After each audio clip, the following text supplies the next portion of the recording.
Hi hello ನಮಸ್ಕಾರ friends. Gauri ಕಲ್ಯಾಣ ಇಂದಿನ ಸಂಚಿಕೆ ಅಂದರೆ 12ನೇ ತಾರೀಕಿಂದು ಇಲ್ಲೇನಪ್ಪ ಆಗುತ್ತೆ ಅಂದರೆ, ಶ್ಯಾಮು ಕವನ ಹೇಳ್ತಾ ಇರ್ತಾರೆ. ಇದು ಸುರಪಾನ, ದೇವಲೋಕದಿಂದ ಬಂದಿರೋ ಸುರಪಾನ ಹಾಗೆ ಹೀಗೆ ಅಂತ ಅಂದ್ಬಿಟ್ಟು ಈ ಡ್ರಿಂಕ್ಸ್ ಬಗ್ಗೆ ಏನೇನೋ ಕವನ ಹೇಳ್ತಾ ಇರ್ತಾರೆ.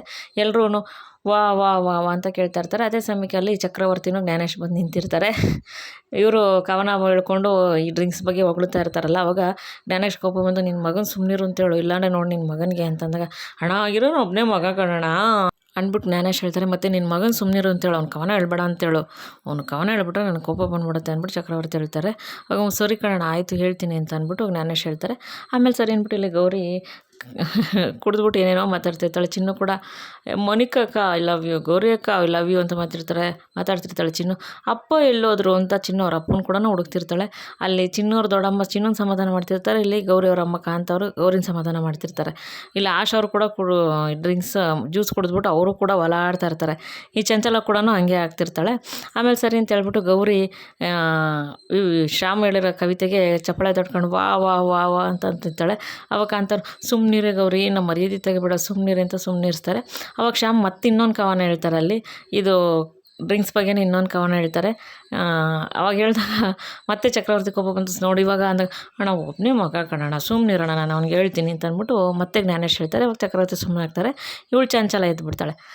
ಹಲೋ ಮಿಸ್ಟರ್ ಚಕ್ರವರ್ತಿ, ಹಲೋ ಬ್ರದರ್ ಜ್ಞಾನೇಶ್, ನೀವಿಬ್ಬರೂ ಸೇರಿಕೊಂಡು ನನ್ನ ಮಗನಿಗೆ ಈ ಮದುವೆ ಮಾಡಬೇಕು ಅಂತ ಅಂದ್ಕೊಂಡಿದ್ದೀರಲ್ವ? ಇದರಲ್ಲಿ ನಂದು ನನ್ನ ಮಗಂದು ಏನೂ ತಪ್ಪಿಲ್ಲ. ಹಲೋ ಮಿಸ್ಟರ್ ಚಕ್ರವರ್ತಿ, ಇದರಲ್ಲಿ ನಿನ್ನ ಹೆಂಡ್ತಿ ನಿನ್ನ ಸೊಸೆದೇ ತಪ್ಪಿಲ್ಲ. ಅವರೇ ಮಾಡಿರೋ ಪ್ಲ್ಯಾನ್ ಇದು, ನಮ್ಮದಲ್ಲ. ನನ್ನ ನನ್ನನ್ನು ಎಷ್ಟೋ ನೀವು ಕೆಟ್ಟವರು ಅಂತ ಹೇಳ್ತಾ ಇದ್ದೀರಲ್ವ? ನನ್ನ ಮಗ ಏನೂ ತಪ್ಪು ಮಾಡಿಲ್ಲ. You are cheaters. Hello Chakravarthi, ಇಲ್ಲಿ ಕೂದಲಿಲ್ಲ ತಲೆಯಲ್ಲಿ ಚಕ್ರವರ್ತಿ, ಯು ಆರ್ ಶೀಟರ್ಸ್. ಅರ್ಥ ಆಯ್ತಾ? ನೀವು ನನ್ನ ಮಗನಿಗೂ ಈ ಮದುವೆ ಮಾಡಿ ನನ್ನನ್ನು ರೋಡಿಗೆ ತಂದು ನಿಲ್ಲಿಸ್ಬೇಕು ಅಂತ ಕಾಯ್ತಾ ಇದ್ದೀರಲ್ಲ, ಅದು ಯಾವತ್ತೂ ಸಾಧ್ಯ ಇಲ್ಲ. ನೋ, ಈ ಮದುವೆ ಆಗೋಕ್ಕೆ ನಾನು ಯಾವತ್ತೂ ಬಿಡಲ್ಲ. ಐ ಡೆಸ್ಟ್ರಾಯ್ ದಿಸ್ ಮ್ಯಾರೇಜ್ ಅಂತ ಅಂದ್ಬಿಟ್ಟು ಚಂಚಲ ಹೇಳ್ತಿರ್ತಾರೆ. ಅಷ್ಟರಲ್ಲಿ ಅನಿಕೇತ್ ಬಂದು, ಅಮ್ಮ ಸುಮ್ಮನಿರಮ್ಮ, ಯಾಕಮ್ಮ ಹಿಂಗೆಲ್ಲ ಆಡ್ತಾ ಇದೆಯಾ, ಸುಮ್ಮನಿರಮ್ಮ ಅಂತ ಅನಿಕೇತ್ ಹೇಳ್ತಾನೆ. ಆವಾಗ ಚಕ್ರವರ್ತಿ ಮತ್ತು ಜ್ಞಾನೇಶ್ನ, ಮಾವ ಸಾರಿ ಮಾವ, ಕ್ಷಮಿಸ್ಬಿಡಿ, ಅಮ್ಮ ಏನೇನೋ ಮಾತಾಡ್ತಿದ್ದಾಳೆ, ಬೇಜಾರು ಮಾಡ್ಕೊಬೇಡಿ, ಸಾರಿ ಮಾವ ಅಂತ ಅಂದ್ಬಿಟ್ಟು ಅನಿಕೇತ್ ಸಾರಿ ಕೇಳ್ತಾನೆ. ಆವಾಗ ಚಂಚಲ, ಅನಿಕೇತ್ ಡೋಂಟ್ ಟೆಲ್ ಸಾರಿ, ನೀನು ಯಾಕೆ ಅವ್ರನ್ನ ಸಾರಿ ಕೇಳ್ತಾ ಇದೆಯಾ? ಸಾರಿ ಕೇಳೋ ತಪ್ಪು ನಾವೇನೂ ಮಾಡಿಲ್ಲ, ನೀನು ಸಾರಿ ಕೇಳಬೇಡ. ಈ ಮದುವೆ ನಡೆಯೋಕ್ಕೆ ನಾನು ಬಿಡಲ್ಲ. ಇವರಿಬ್ಬರೂ cheaters, this brothers also cheaters. ನಿಮ್ಮ ತಂಗಿಗೆ ನೀವು ಮೋಸ ಮಾಡ್ತೀರಾ, ಅಣ್ಣದಾರಿಗೆ ಇದ್ಕೊಂಡು, ನಾನು ಈ ಮದುವೆ ಮಾಡೋಕ್ಕೆ ಬಿಡಲ್ಲ ಅಂತ ಚಂಚಲ ಹೇಳ್ತಿರ್ತಾಳೆ.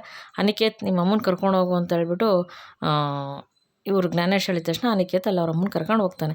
ಈ ಕಡೆ ಚಿನ್ನು ಶ್ಯಾಮ್ ಹೇಳಿದ ಕವನ ಹೇಳ್ಬಿಟ್ಟು ಚಪ್ಪಾಳೆ ತಟ್ಕೊಂಡು ಶ್ಯಾಮ್ನ ವಾ ವಾ ವಾ ತುಂಬ ಚೆನ್ನಾಗಿತ್ತು ಕವಿಗಳೇ, ತುಂಬ ಚೆನ್ನಾಗಿತ್ತು ಕವಿಗಳೇ ಅಂತ ಅಂದ್ಬಿಟ್ಟು ಹೇಳ್ತಿರ್ತಾಳೆ.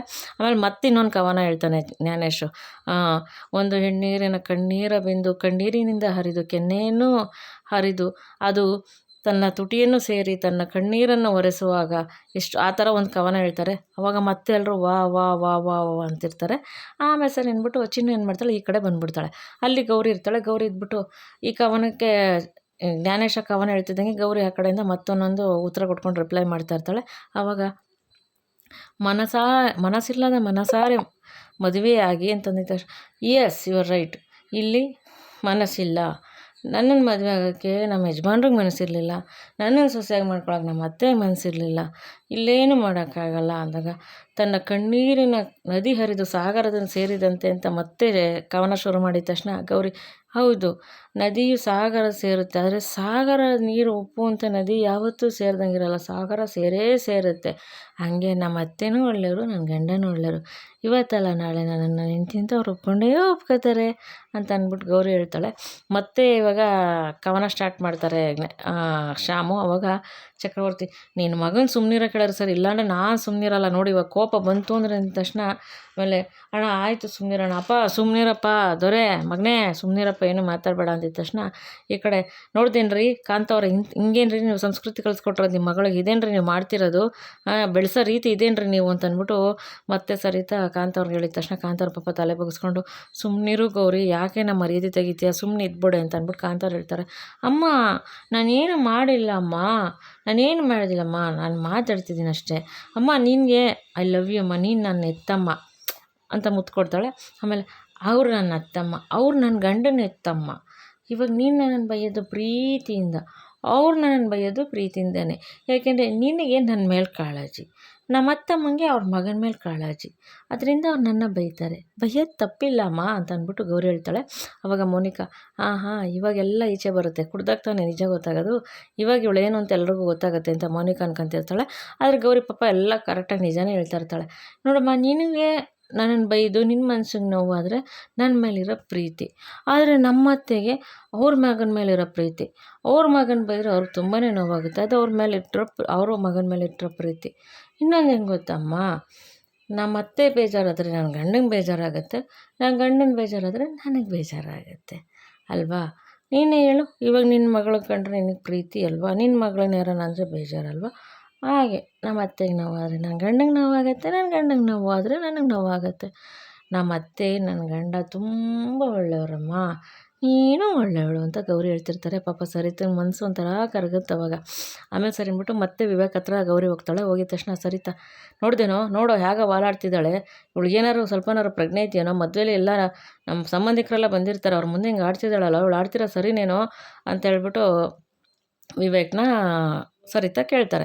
ಆವಾಗ ಸರಿ ವಿವೇಕ್ ಏನು ಹೇಳ್ತಾನೆ, ಅಮ್ಮ ಅವಳೊಬ್ಬಳೇ ಆ ಥರ ಆಡ್ತಿಲ್ಲ ಅಲ್ವಾ ಅಮ್ಮ, ಇವಾಗ ಅಲ್ಲಿ ಚಿಕ್ಕಮ್ಮ ಶ್ಯಾಮು ಎಲ್ಲರೂ ಹಂಗೆ ಆಡ್ತಿದ್ದಾರೆ, ಅತ್ತೆ ಕೂಡ ಹಂಗೆ ಆಡ್ತಿದ್ದಾರೆ, ಅವ್ರನ್ನೆಲ್ಲ ನೀನು ಯಾಕೆ ಕೇಳ್ತಲ್ಲ, ಅವಳೊಬ್ಳನ್ನೇ ಯಾಕೆ ಕೇಳ್ತೀಯ ಅಂದರೆ ವಿವೇಕ್ ಅಂತ ಅಂದ್ಬಿಟ್ಟು ಸರಿತಾ ಹೇಳಿದಾಗ ಹೌದಮ್ಮ ಅಂದಾಗ ಕರೆಕ್ಟಾಗಿ ಕೇಳಿದೆ ಮಗನೇ ಜ್ಞಾನೇಶ್, ಕರೆಕ್ಟಾಗಿ ಕೇಳಿದೆ ಮಗನೇ, ಹೌದು ಅದಕ್ಕೆ ಇದು ಗೌರಿದೇನು ತಪ್ಪಿಲ್ಲ, ಇವರೆಲ್ಲರೂ ಹಂಗೆ ಆಡ್ತಿದ್ದಾರಲ್ಲ, ನೀವೇ ಗೌರಿನ ಮಾತ್ರ ಬೈತೀರಾ, ಬೈಬೇಡಿ ಅಂದಿದ ತಕ್ಷಣ ಚಕ್ರವರ್ತಿ ಶ್ಯಾಮ್ನ ಆ ಕಡೆ ಕರ್ಕೊಂಡ್ಬಿಡ್ತಾರೆ. ಆವಾಗ ಈ ಡ್ರಿಂಕ್ಸಲ್ಲಿ ಏನೋ ಮಿಕ್ಸ್ ಆಗಿದೆ ಅಮ್ಮ, ಅದಕ್ಕೆ ಇವರೆಲ್ಲ ಹಂಗೆ ಆಡ್ತಿದ್ದಾರೆ, ನೀನು ಅದನ್ನು ಅರ್ಥ ಮಾಡ್ಕೋಬೇಕಲ್ವಾ, ಸುಮ್ಮನೆ ಯಾಕಮ್ಮ ಮಾತಾಡ್ತೀಯ ಅಂತ ವಿವೇಕ್ ಹೇಳಿದ ತಕ್ಷಣ ಎಲ್ಲ ಸುಮ್ಮನೆ ಆಗ್ತಾರೆ.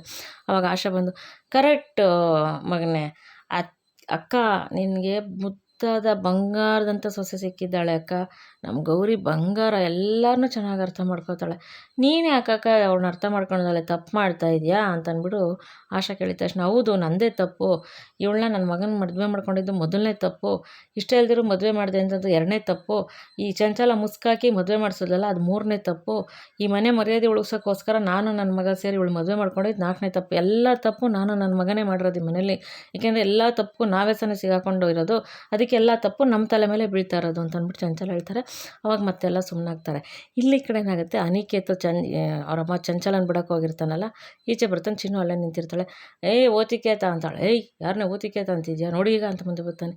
ನೀನು ನಮ್ಮ ಅಕ್ಕನ ಮೋಸ ಮಾಡಿದ್ಯಲ್ವಾ, ನೀನು ನನ್ನ ಮಾತ್ರ ಸುಮ್ಮನೆ ಬಿಡಲ್ಲ, ನಿನಗೆ ಮಾನ ಮರ್ಯಾದೆ ಇದೆಯೇನೋ ಅಂತಂದ್ಬಿಟ್ಟು ಚಿನ್ನು ಅನಿಕೇತ್ ಹಿಡ್ಕೊತಾಳೆ. ಅವನು ನನಗೆ ಮಾತಾಡ್ತೇನೆ ತಿರುಗಿಸ್ಕೊಂಡು ಅಂತೇಳ್ಬಿಟ್ಟು ಕೈ ಇದು ಮಾಡೋಕೆ ಹೋಗ್ತಾನೆ. ಅವಾಗ ಕೈ ಹಿಂದಕ್ಕೆ ಹಾಕ್ಬಿಟ್ಟು ತಿರುಗಿಸ್ಬಿಟ್ಟು ನನಗೆ ಮಾತಾಡೋಕೆ ಬರ್ತೀನಿ ನೀನು, ನೋಡೋ ನಿನ್ಗೆ ಏನು ಮಾಡ್ತೀನಿ ಅಂದ್ಬಿಟ್ಟು ಚೆನ್ನಾಗಿ ಬಾರಿಸ್ತಾಳೆ, ಧರ್ಮದ ಇಟ್ಕೊಟ್ಟು ಗ್ರಾಚಾರ ಬಿಡಿಸ್ತಾಳೆ ಚಿನ್ನ ಅವನಿಗೆ. ಆವಾಗ ಹೊಡೆದ್ಬಿಟ್ಟು ಹಾಕ್ಬಿಟ್ಟು ಆ ಕಡೆಗೆ ತಳ್ತಾಳೆ, ಕೂತ್ಕೊಂಡು ನನಗೆ ಹೊಡೆಯೋಕೆ ಬರ್ತೀನಿ ನೀನು, ನೋಡಿ ನಿನ್ಗೆ ಏನು ಮಾಡ್ತೀನಿ ಅಂತ ಹೇಳ್ಬಿಟ್ಟು ಎದಳಕ್ಕೆ ಹೋಗ್ತಾನೆ. ಅಷ್ಟರಲ್ಲಿ ಚಿನ್ನು ಕೂಡ ಸುಸ್ತಾಗಿ ಆ ಕಡೆ ನಿಂತಿರ್ತಾಳೆ. ಅದೇ ಸಮಯಕ್ಕೆ ಆ ಕಡೆಯಿಂದ ಜ್ಞಾನೇಶ್ ಬರ್ತಾರೆ. ಜ್ಞಾನೇಶ್ ಬಂದುಬಿಟ್ಟು ಅನಿಕೇತ್ನ ಕೂಡಿಸಿರ್ತಾಳಲ್ಲ, ಅವಾಗ ಎಬ್ಬರಿಸ್ಬಿಟ್ಟು ಇದೇನೋ ಕಂದ ಮದುವೆ ದಿವಸ ಹಿಂಗೆಲ್ಲ ಕುಡಿಬಾರ್ದು ಕಣೋ, ಮರ್ಯಾದೆ ಇರಲ್ಲ, ಇದೆಲ್ಲ ಕುಡಿಯೋದು ತಪ್ಪು ಕಣಪ್ಪ, ಬರೀ ನೋ ಬಾಲು ವೈಡೆಲ್ಲ ಹಾಕೋಕೆ ಹೋಗ್ಬಾರ್ದು ಕಣಪ್ಪ, ಇಲ್ಲಿ ಫ್ರೀ ಇರಲ್ಲ ಕಣೋ, ಹುಷಾರಾಗಿ ಆಟ ಆಡಬೇಕು, ಹುಷಾರಾಗಿರಬೇಕು ಕಣೋ ಅಂತ ಹೇಳ್ಬಿಟ್ಟು ಅಲ್ಲಿಂದ ಹೋಗ್ತಾರೆ. ಆಮೇಲೆ ಸರಿ ಅಂದ್ಬಿಟ್ಟು ಸದ್ಯ ಯಾರೂ ನೋಡಲಿಲ್ಲ ನನಗೆ ಇವಳು ಹೊಡೆದಿದ್ದು ಅಂತ ಅನಿಕೇತ್ ಮೇಲಕ್ಕೆ ಎದ್ದೇಳ್ತಾನೆ. ಅದೇ ಸಮಯಕ್ಕೆ ಆ ಕಡೆಯಿಂದ ಶ್ಯಾಮ್ ಬಂದು ಹಲೋ ಅನಿಕೇತ್, ನಾನು ನೋಡಿದೆ, ಏನು ನೋಡಿದೆ ನೀನು ಅಂತ ಅನಿಕೇತ್ ಕೇಳಿದ ತಕ್ಷಣ ಚಿನ್ನು ನಿನ್ನ ಶರ್ಟ್ ಇಟ್ಕೊಂಡು 4 ದಮ್ದು ಇಟ್ಕೊಟ್ಲಲ್ಲ ಚೆನ್ನಾಗಿ, ಅದು ನಾನು ನೋಡಿದೆ, ಆದರೂ ನಾನು ಯಾರಿಗೂ ಹೇಳಲ್ಲಪ್ಪ, ಈ ಕಣ್ಣಿಂದ ನೋಡಿದೆ ಅಂತ ಅಂದಿದ ತಕ್ಷಣ ಅನಿಕೇತ್ ಅಲ್ಲಿಂದ ಹೊಟ್ಟೋಗ್ಬಿಡ್ತಾನೆ. ಚಿನ್ನು ಅಲ್ಲಿ ಸುಸ್ತಾಗಿ ನಿಂತಿರ್ತಾಳೆ. ಚಿನ್ನು ಅಂತ ಎಬ್ಬರಿಸ್ತಾನೆ ಶ್ಯಾಮ್ ಹೋಗಿ. ಅವಾಗ ಅನಿಕೇತ್ ತಿರ್ಗಾ ನಾನು ಮಾತಾಡ್ಸೋಕೆ ಬಂದಿದ್ದೆ, ಇರು ನೋಡಿ ಈಗ ಅಂತ ಹೊಡೆಯೋಕೆ ಹೋಗ್ತಾಳೆ. ಅಯ್ಯೋ ಮಚ್ಚಿ, ನಾನು ಚಿನ್ನು ಅಲ್ಲ, ಕವನ ಹೇಳ್ತಿದ್ದೆ, ಶ್ಯಾಮ್ ಕವಿಯತ್ರಿ ಶ್ಯಾಮ್ ಅಂತಾನೆ. ಎಲ್ಲ ನೀನು ಅನಿಕೇತೆ, ನೀನು ಕವಿನಕ್ಕೆ ಏನು ಗ್ಯಾರಂಟಿ ಅಂತ ಅಂದ್ಬಿಟ್ಟು ಚಿನ್ನು ಕೇಳ್ತಾಳೆ. ಅವಾಗ ಅವಳೊಂದು ಕವನ ಹೇಳ್ತಾನೆ. ಕವನ ಹೇಳಿದ ತಕ್ಷಣ ಒಂದು ಬಸಿರಿನ ಹೆಂಗಸಿನ ಕಣ್ಣೀರು ನನಗೆ ಗೊತ್ತು, ಆ ಕಣ್ಣೀರು ನಾನು ಅರ್ಥ ಮಾಡಿಕೊಂಡೆ ಅಂತ ಏನೇನೋ ಒಂದು ಕವನ ಹೇಳ್ತಾನೆ. ಅವಾಗ ಹೌದು ನೀನು ಕವಿನೇ ಅಂತ ಚಿನ್ನು ಅವಾಗ ಅಲ್ಲಿ ಶ್ಯಾಮ್ನ ಹೇಳ್ತಾಳೆ. ಮತ್ತೆ ಈ ಕಡೆ ಏನಾಗುತ್ತೆ, ಗೌರಿ ಬಂದು ವಿವೇಕ್ ಹತ್ರ ನಿಂತಿರ್ತಾಳಲ್ವ, ಅವಾಗ ಚಂಚಲ ಗೌರಿನ ಬೈತಿರ್ಬೇಕಾದ್ರೆ ವಿವೇಕ್ ಅಮ್ಮ ಎಲ್ಲರೂ ಕುಡಿದಿದ್ದಾರೆ, ಗೌರಿನ ಮಾತ್ರ ಯಾಕೆ ಬೈತಿದ್ಯಾ ಅಂತ ಕೇಳ್ತಾನೆ. ಆವಾಗ ಆಶಾ: ಹೌದು ಅಕ್ಕ, ನೀನು ಮಾಡ್ತಿರೋದು ತಪ್ಪು. ನೀನು ನಾವೆಲ್ಲರೂ ಕುಡ್ದಿದ್ದೀವಲ್ವ, ನೀನು ಗೌರಿನ ಮಾತ್ರ ಯಾಕೆ ಬೈತಿದ್ಯಾ ಜ್ಯೂಸ್ ಕುಡ್ದಿದ್ದಕ್ಕೆ? ಏಯ್, ಅಲ್ಲಿ ಯಾರೋ ಇನ್ನೊಂದು ಜ್ಯೂಸ್ ತೊಗೊಂಬಂದು ಕೊಡ್ರೋ ನಮ್ಮ ಅಕ್ಕಂಗೆ. ಅಕ್ಕ, ನೀನು ಈ ಜ್ಯೂಸ್ ಕುಡಿಬೇಕಾಗಿತ್ತು, ನೀನು ಎಲ್ಲೋ ತೇಲಾಡ್ತಿರ್ತೀಯ, ಎಲ್ಲ ಆರಾಮಾಗಿರುತ್ತಕ್ಕ, ನೀನು ಒಂದು ಸತಿ ಕುಡಿಯಕ್ಕ.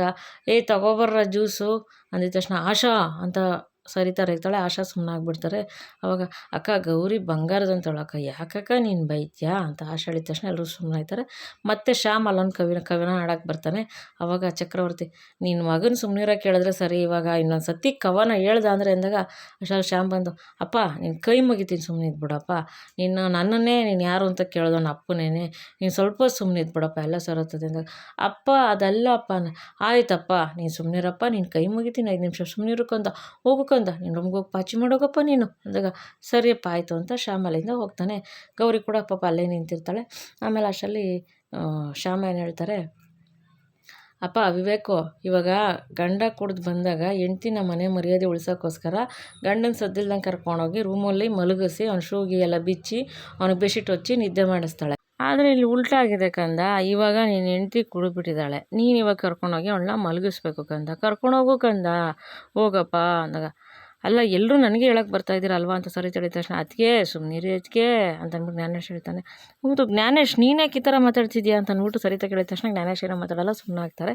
ಆಮೇಲೆ ಸರಿ ಅಂದ್ಬಿಟ್ಟು ಕರ್ಕೊಂಡೋಗಪ್ಪ ವಿವೇಕ, ಅವಳು ನಡೆಯೋಕ್ಕಾಗಿಲ್ಲ ಅಂದರೆ ಎತ್ಕೊಂಡೋಗಪ್ಪ ಅಂತ ಅಂದ ತಕ್ಷಣ ಅಯ್ಯೋ ನನ್ನ ಕರ್ಮ ಅಂದ್ಬಿಟ್ಟು ವಿವೇಕ್ ಅವಳನ್ನ ಎತ್ಕೋತಾರೆ. ಆವಾಗ ಗೌರಿ: ಏನಿದು ಆಕಾಶನೇ ಹತ್ರ ಬಂದಂಗೆ ಕಾಣ್ತಾ ಇದೆಯಲ್ಲ, ನನಗೆ ಏನಾಗ್ತಿದೆ ಅಂತ ನೋಡ್ತಾಳೆ. ವಿವೇಕ್ ಎತ್ಕೊಂಡಿರೋದು ನೋಡ್ಬಿಟ್ಟು: ನೀವು ನನ್ನ ಎತ್ಕೊಂಡಿದ್ದೀರಲ್ವಾ, ಹತ್ತಿ ಥರ ಅನಿಸ್ತಾ ಇದೆ ನನಗೆ, ಆದರೆ ನನ್ನ ಮನ್ಸಲ್ಲಿ ತುಂಬ ನೋವಿದೆ, ನಾನು ಹೇಳ್ಕೊಳಕ್ಕೆ ಒಂದು ಹೃದಯ ಬೇಕು, ಒಂದು ಎದೆ ಬೇಕು, ನಾನು ನಿಮ್ಮ ಹತ್ರ ಹತ್ಕೊಂಡೆಲ್ಲ ಹೇಳ್ಕೋಬೇಕು ಅಂತ ಅಂದ್ಬಿಟ್ಟು ವಿವೇಕ್ ಎದೆಗೆ ತಲೆ ಇಡ್ತಾಳೆ.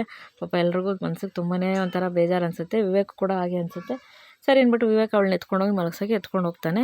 ಇಲ್ಲಿ ಈ ಕಡೆ ಏನಾಗುತ್ತೆ: ಅಣ್ಣ, ಗೌರಿ ಅನ್ನೋ ನೀಲಗಿರಿ ಮರದ ಥರ ಇದ್ಲಣ್ಣ, ವಿವೇಕ್ ಎತ್ಕೊಂಡು ಹೋಗ್ಬಿಟ್ಟ, ಆದರೆ ನನ್ನ ಹೆಂಡ್ತಿ ಆಶಾ ಹಾಲು ಮರದ ಇದ್ದಾಳಣ್ಣ, ನಾನು ಹೆಂಗಣ್ಣ ಅವಳನ್ನ ಎತ್ಕೊಂಡು ಹೋಗೋದು ಅಂತ ಅಂದ್ಬಿಟ್ಟು ಜ್ಞಾನೇಶ್ ಚಕ್ರವರ್ತಿ ಕೇಳ್ತಾರೆ. ಅವಾಗ ಚಕ್ರವರ್ತಿ: ಅಪ್ಪ ಜ್ಞಾನೇಶ, ನನ್ನ ಹೆಂಡ್ತಿ ಕುಡ್ದಿಲ್ಲ ಕಣೋ ಅಂದಿದ ತಕ್ಷಣ ಅಣ್ಣ ನಿನಗೆ ಆ ಕಷ್ಟ ಇಲ್ಲ ಬಿಡೋಣ ಅಂದ್ಬಿಟ್ಟು ಜ್ಞಾನೇಶು ಅವಾಗ ಆಶಾ ಹತ್ರ ಹೋಗಿ: ಬಾಮ್ಮ ಅಂದಾಗ ನನ್ನ ಎತ್ಕೊತೀರಾ ಅಂದಾಗ ಹ್ಞೂಮ್ಮ ಎತ್ಕೊತೀನಿ, ಮತ್ತು ಎತ್ತಿ ನೋಡೋಣ ಅಂತ ಅಂದ್ಬಿಟ್ಟು ಆಶಾ ಹೇಳ್ತಾರೆ. ಅವಾಗ ಜ್ಞಾನೇಶು: ಆಗಲ್ಲ ಕಣಮ್ಮ ಅಂದಾಗ ಮತ್ತು ಹೆಂಗೆ ಎತ್ಕೊಂಡು ಹೋಗ್ತೀರಾ, ದೊಡ್ಡದಾಗಿ ಎತ್ಕೊಂಡು ಹೋಗ್ತೀನಿ ಅಂತ ಹೇಳಿದ್ರಲ್ಲ, ಹೆಂಗೆ ಎತ್ಕೊಂಡು ಹೋಗ್ತೀರಾ ಅಂದಾಗ ಎತ್ಕೊಂಡು ಹೋಗ್ತೀನಂತೆ, ಕರ್ಕೊಂಡು ಹೋಗ್ತೀನಿ, ಬಾಮ್ಮ ಬಾ ಬಾ ಬಾ ಬಾ ಅಂತ ಅಂದ್ಬಿಟ್ಟು ಜ್ಞಾನೇಶ್ ಕರ್ಕೊಂಡು ಹೋಗ್ತಾರೆ. ಸರಿತಾಗಿ ಯಾಕೆ ಇವರೆಲ್ಲ ಹಿಂಗೆ ಆಡ್ತಿದ್ದಾರೆ, ಏನಾಗಿದೆ, ಈ ಜ್ಯೂಸಲ್ಲಿ ಯಾರು ಡ್ರಿಂಕ್ಸ್ ಮಿಕ್ಸ್ ಮಾಡಿದ್ದು ಅಂತ ಸರಿತಾ ಯೋಚನೆ ಮಾಡ್ಕೊಂಡು ನಿಂತ್ಕೊತಾರೆ. ಇವತ್ತಿನ ಸಂಚಿಕೆಯಲ್ಲಿ ಮುಗಿಯುತ್ತೆ ಸ್ನೇಹಿತರೆ. ನಾಳೆ ಸಂಚಿಕೆ ಏನಾಗುತ್ತೆ ಅಂತ ತಿಳಿಸ್ಕೊಡ್ತೀನಿ. ಈ ಸಂಚಿಕೆ ನಿಮ್ಗೆ ಇಷ್ಟ ಆಗಿದ್ರೆ ಒಂದು ಲೈಕ್ ಮಾಡಿ, ಶೇರ್ ಮಾಡಿ, ಸಬ್ಸ್ಕ್ರೈಬ್ ಮಾಡಿ, ಪ್ಲೀಸ್ ವಿಡಿಯೋ ನೋಡಿ ಸಪೋರ್ಟ್ ಮಾಡಿ. ದಯವಿಟ್ಟು ವಿಡಿಯೋ ನೋಡಿ. ಎಲ್ಲರಿಗೂ ರಿಕ್ವೆಸ್ಟ್ ಮಾಡ್ತಾ ಇದ್ದೀನಿ, ನನಗೆ ಭಾಗ್ಯಲಕ್ಷ್ಮಿಲಿ ಯಾವ ರೀತಿ ಸಪೋರ್ಟ್ ಮಾಡೋರು ಇದರಲ್ಲೂ ಸಪೋರ್ಟ್ ಮಾಡಿ ಅಂತ ತಮ್ಮಲ್ಲಿ ಕಳಕಳಿ ಕೇಳ್ಕೊತೀನಿ. ದಯವಿಟ್ಟು ವಿಡಿಯೋ ನೋಡಿ. ಫಸ್ಟ್ ಮೊದಲ ಸತಿ ನೋಡೋರು ದಯವಿಟ್ಟು ಸಬ್ಸ್ಕ್ರೈಬ್ ಮಾಡ್ಕೊಂಡು ವಿಡಿಯೋ ನೋಡಿ ಅಂತ ಕೇಳ್ಕೊತೀನಿ. ನಿಮ್ಮ ಫ್ರೆಂಡ್ಸ್ಗೆಲ್ಲ ಶೇರ್ ಮಾಡಿ. ಮತ್ತೊಮ್ಮೆ ವಿಡಿಯೋ ನೋಡಿದ್ದಕ್ಕೆ ಧನ್ಯವಾದಗಳು ಸ್ನೇಹಿತರೆ. Thank you for watching.